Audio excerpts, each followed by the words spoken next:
Shalom, selamat pagi untuk kita semua.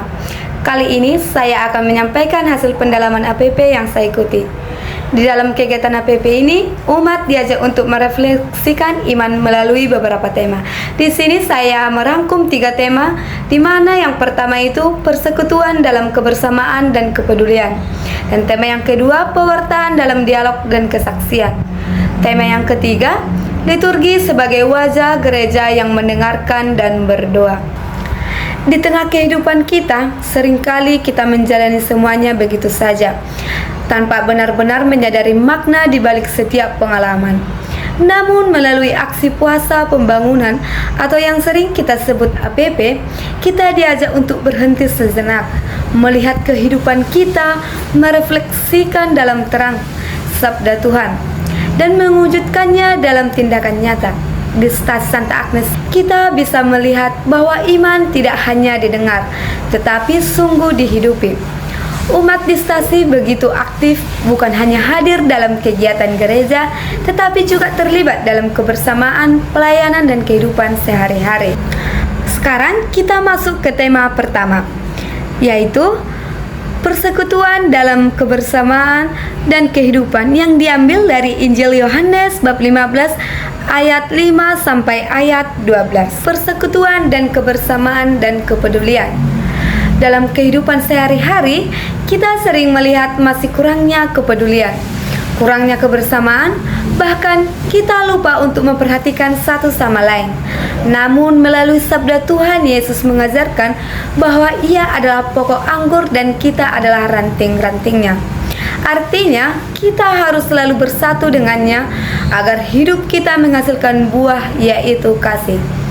Persekutuan bukan hanya tentang berkumpul, tetapi tentang saling mendukung, saling mendengarkan, dan peduli terhadap sesama. Dan di Stasi ini, hal ini benar-benar terlihat.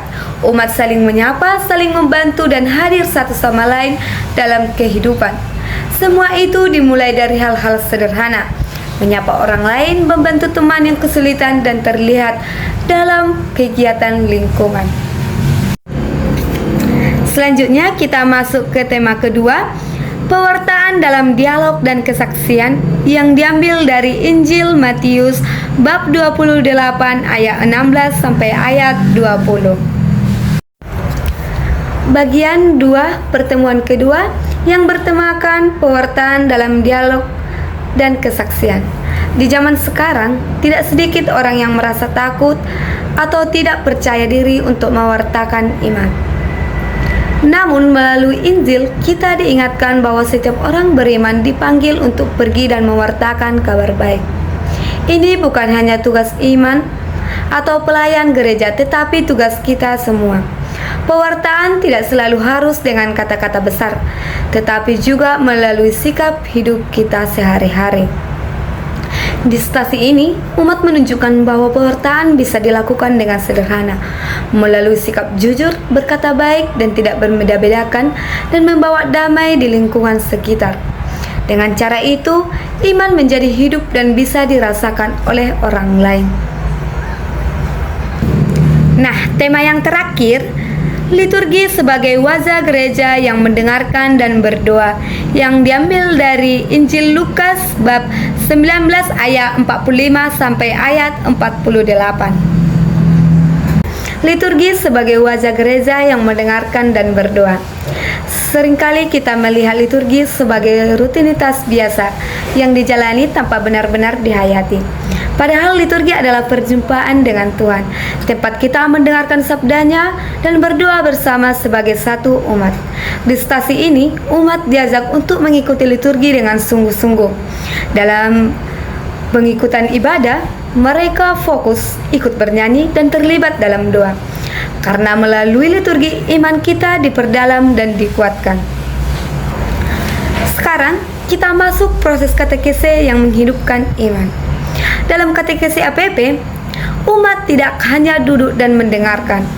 Umat diajak untuk terlibat secara aktif, mulai dari berbagi pengalaman hidup, berdiskusi bersama, mendalami kitab suci, hingga melakukan refleksi.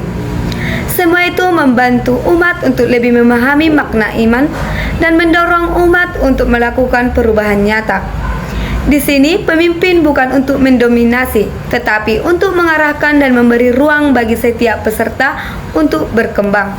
Karena setiap pengalaman memiliki makna dan setiap orang punya peran dalam perjalanan iman.